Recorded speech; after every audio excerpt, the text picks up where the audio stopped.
아메리카의 분리 1932년 10월 2일 지금부터 18세기 제2의 혁명인 아메리카의 혁명에 대해서 생각해보자. 이것은 영국의 산업혁명이나 유럽 사회를 근본적으로 뒤흔든 프랑스 혁명만큼 결정적인 것은 아니지만 영국에 대한 아메리카 식민지의 반항으로서 아메리카에서는 상당히 중요한 정치적 의미를 띠고 있으며 이때 독립한 이래 아메리카는 세계 최강대국으로 군림하고 있다. 너는 1620년에 영국에서 아메리카로 한때의 프로테스탄트를 실어나른 배 메이플라워를 기억할 것이다. 그들은 제임스 1세의 전제정치를 싫어했고 영국의 종교에도 회의를 느껴 이때부터 필그램 파더스라 불리면서 영국 땅에서 상처가 난 발을 씻고 자유를 찾아 낯선 나라를 향하여 대서양을 건너간 것이다. 그들은 북부에 상륙하여 그 근처를 뉴 플리머드라 이름 짓고 아메리카의 해안선을 따라 진출했다. 이었고 동해안 일대에 소식민지가 생기게 되었다. 가톨릭 식민지가 있는가 하면 영국에서 건너온 귀족 케바리아 식민지도 있었고 퀘이크 식민지도 있었다. 그 중에는 네덜란드인도 있었고 독일인, 덴마크인, 약간의 프랑스인도 뒤섞여서 한 덩어리가 되어 있었으나 그중 수적으로 단연 우세했던 사람들은 영국의 계층민이었다. 네덜란드인은 하나의 도시를 건설하여 뉴 암스테르담이라 칭했고 뒤에 영국인이 이것을 빼앗아서 뉴욕으로 개명했다. 영국의 계층민은 본토의 국왕과 의회가 하는 일을 싫어해서 고국을 버린 것이었지만 그래도 완전히 인연을 끊을 생각까지 못하고 여전히 국왕과 의회를 인정하고 있었다. 더구나 왕당포와 국왕의 지지자로 이루어진 남부 식민지는 국왕과 한층 밀접한 관계를 갖고 있었다. 각 식민지는 저마다 각자 생활을 영위해 서로 공통되는 점은 거의 없었고 18세기까지는 동부 연안에 13개 식민지가 있어 어느 것이나 영국의 지배에 따르고 있었다. 북에는 캐나다가 있고 남에는 스페인령이 이웃하고 다른 거주지는 모두 합병되어 영국의 지배 아래 들어갔다. 그러나 잊어서는 안 될 것은 이들 식민지가 모두 해안에 있거나 아니면 해안에서 극히 가까운 자리에 집중되어 있다는 사실이다. 서쪽은 태평양에 펼쳐진 광막한 지역으로서 그 면적은 13개 식민지의 약 10배에 가까이 되었으나 아직 유럽 어느 나라 계층민도 손을 대지 않고 있었다. 그곳에는 여러 아메리칸 인디언 종족이 살면서 지배하고 있었다. 그 중에서도 두드러진 인디아는 이로쿠오이 족이었다. 1756년에서 63년까지 영국과 프랑스가 벌인 7년 전쟁은 유럽뿐 아니라 인도와 캐나다에서도 벌어졌다. 승리는 영국에게 돌아가 프랑스는 캐나다를 넘겨주고 아메리카에서 물러남으로써 북아메리카 전 식민지에 대한 영국의 지배가 확립되었다. 앞에서 유럽 여러 나라가 얼마나 잔악한 방법으로 노예 무역을 했는가를 이야기했었다. 특히 아프리카에서 아메리카로 수송하는 노예 무역에서 스페인과 포르투갈과 영국은 가장 잔인했다고 할 수 있다. 아메리카 남부 여러 주에서는 담배 재배를 하는 대농장이 발달했기 때문에 노동력이 많이 필요했다. 원주민인 레드 인디아는 원래 유목민으로서 정착을 싫어한 데다가 노예제의 조건 하에서 일하기를 완강히 거부했다. 그들은 굴복하지 않고 굴복할 바에는 차라리 죽는 편이 낫다는 각오로 저항하다가 그로부터 얼마 안 가 정말 전멸하고 말았다. 인디아들은 철저히 고립되어 그 대부분이 새로운 환경 속에서 죽어갔다.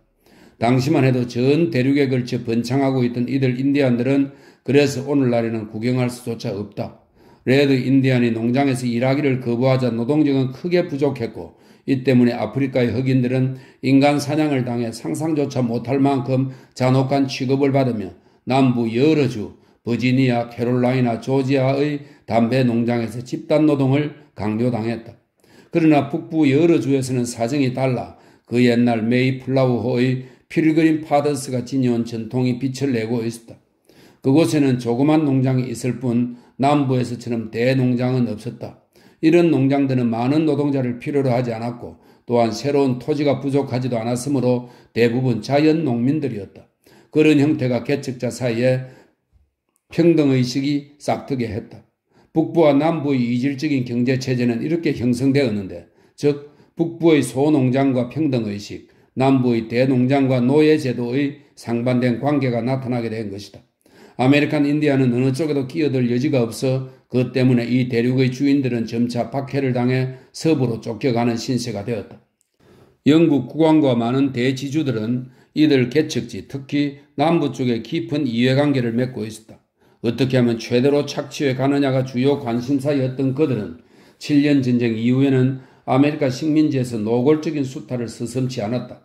지주의 지배 아래 있던 영국 의회는 식민지 착취의 혈안이 되었으며 국왕이 그 후원자였다. 조세가 부과되고 무역 제한이 행해졌다. 7년 전쟁의 승리로 기고만장한 영국 정부는 개척자들의 반발도 안중에 없었다. 그러나 이 전쟁 덕분에 많은 교훈을 얻은 개척자들은 여러 주에서 모여 단합을 했고 더구나 실전을 체험한 그들로서는 이 불공정한 처사에 전혀 굴복할 뜻이 없었다. 1773년에 영국 정부가 그들에게 동인도 회사의 차를 강매한 것을 계기로 사태는 표면화되기 시작했다. 영국의 부유층 중에는 동인도 회사의 주주가 많아 회사의 전망에 관심이 컸다. 정부는 그들의 영향 아래 있었으며 또한 관리마저도 그 회사의 경영에 참여했다. 그런 탓으로 영국 정부는 아메리카를 동인도 회사의 차의 판로로 개척해 주었다. 이렇게 되자 본고장의 개척 산업인 차의 거래가 상당한 제약을 받게 된 데 격분한 아메리카 개척자들은 외국산 차를 거부하기로 결의했다. 드디어 1773년 동인도 회사의 차가 보스턴에 상륙하려고 하자 개척자들은 군중들이 성원 속에 인디안을 이끌고 수송선에 올라 적재되어 있는 차를 몽땅 바닷물 속에 쳐넣었다. 이 도전 행위는 반란을 일으킨 여러 주와 영국과의 전쟁의 도화선이 되었고 이 사건을 보스턴 티파티라 한다. 영국과 아메리카는 이 사건 이후 1년 반이 지난 1775년에 결국 전쟁에 휩싸이고 말았다. 그러나 개척자들은 독립을 하거나 영국에서 분리되려 한 것은 아니었다. 이미 치열한 전쟁이 시작되어 양편이 피를 흘린 뒤에도 개척자의 지도자들은 여전히 조지 3세를 국왕으로 대접하며 충성스러운 신하임을 자처했다. 이런 일은 흔히 있는 일로서 주의를 기울일 필요가 있을 것이다.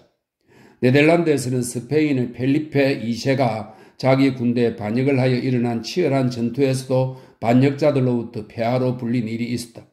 네덜란드가 할 수 없이 독립을 선언한 것은 오랫동안 전쟁을 하고 난 뒤의 일이었다. 인도는 명색이 자치령이란 것 때문에 망설이다 1930년 1월 1일에야 겨우 인도의 국민회의가 독립의 목표를 분명히 하게 되었다. 지금까지도 독립이라는 관념을 갖기를 두려워하는 자가 있을 정도다. 그러나 역사는 우리들에게 분명히 가르쳐주고 있다. 인도나 아메리카나 네덜란드의 전례에서 알 수 있듯이 이런 투쟁은 독립이 성취되기까지는 결코 중단되지 않는 법이다. 아메리카의 조지 워싱턴이나 북부의 지도급 인사들은 전쟁이 터지기 직전인 1774년까지도 독립할 뜻이 없다는 점을 분명히 하고 있었다. 그리고 전쟁이 일어난 후에도 식민지 회의의 지도자 64명은 국왕 조지 3세에게 충성스러운 신민의 이름으로 평화를 요구했으며 쓸데없는 전쟁을 종식시키자고 요청했다. 그들은 진정으로 영국과 아메리카 사이의 우호와 친선을 원했으며 자치령 정부 이상의 것은 생각지도 못했다. 그래서 워싱턴의 입을 통해 지도자들은 독립을 바라지 않는다는 성명을 냈는데 이른바 올리브 브랜치의 청원이 그것이다. 이런 워싱턴이 미국의 초대 대통령이 되지 않았느냐? 또한 2년이 채 지나기 전에 이 청원서에 서명한 25명은 독립선언서에 서명했다. 이처럼 식민지는 독립이 목표가 아니라 코앞에 비친 세금과 무역의 제한에 대해 불평을 터뜨린 정도였다. 영국 정부에 대표 없이 과세 없다라는 유명한 슬로건을 들고 반발했는데 그들은 영국 의회에 대표자를 파견하지 않고 있었기 때문이다. 개척자들은 워싱턴을 총사령관으로 한 군대를 편성했고 그는 두세 차례 승리를 거둘 수 있었다. 프랑스는 숙적 영국을 타도할 절호의 기회로 생각해서 식민지 편을 들었고 스페인도 영국에 선전 포고를 했다. 사태는 영국에게 불리하게만 돌아갔고 몇 년이나 끈 전쟁으로 1776년에 식민지 측의 독립선언이 발표되었다. 드디어 1782년에 전쟁이 끝나 참전국 사이에 파리 평화조약이 서명되었다. 이렇게 해서 아메리카의 13개 식민지는 독립공화국이 되어 미합중국이라 불리게 되었다. 그러나 이 뒤에도 오랫동안 각 주는 서로 반목을 일삼아 제각기 독립국처럼 생각했고 공통된 국민이라는 감정은 지극히 점진적으로 나타났을 뿐이었다. 미합중국은 끊임없이 서부로 뻗어나가는 광대한 나라였다. 근대 세계에 있어서 미합중국은 스위스를 제외하고는 최초의 공화국이었다. 네덜란드도 공화국이긴 했지만 실제로는 귀족이 좌우했으며 영국도 군주체제였을 뿐만 아니라 의회까지도 소수의 부유한 지주계급의 손에 장악되어 있었다. 미국은 유럽이나 아시아의 여러 나라처럼 과거를 갖지 않았다. 남부의 농장과 노예제도를 제외한다면 봉건주의의 잔재도 세습에 의한 귀족도 없었으므로 부르주아지의 발전에 방해가 될 만한 것은 전혀 없었다. 따라서 발전은 급속도로 이루어졌고 독립전쟁 당시의 인구가 400만도 못 되던 것이 1930년에 와서는 1억 2,300만 명에 육박하였다. 미합중국 초대 대통령에는 조지 워싱턴이 취임했다. 그는 버지니아주의 대지주였다.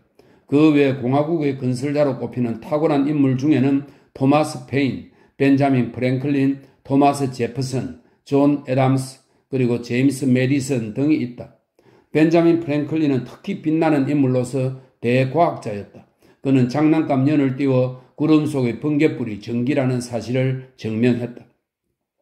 독립선언은 만인은 태어나면서부터 평등하다고 되어 있는데 이것은 엄밀히 말하면 정확한 표현은 아니다. 왜냐하면 어떤 사람은 약하고 어떤 사람은 강하며 남보다 지능이 뛰어나고 유능하기도 한 것이 사실이기 때문이다. 그러나 이 말 뒤에 숨은 관념은 명료하고 찬양할 만한 것이다. 개척자들은 유럽에서 발생한 봉건적 불평등을 거부했으므로 이 같은 독립선언서의 주장은 놀라운 진전을 보인 셈이다. 아마도 독립선언의 초안자 대부분은 볼테르, 루소를 잇는 18세기의 프랑스 철학자들에게서 영향을 받았을 것이다. 그러나 만인의 평등을 주장했음에도 불구하고 흑인들은 여전히 인권을 유린당한 노예로서 헌법의 보호조차 못 받는 가엾은 상태였다. 훨씬 후에 발생한 치열한 남북전쟁의 결과로 노예제도는 폐지되었지만 미국에서 흑인 문제는 아직까지도 심각한 문제로 남아있다.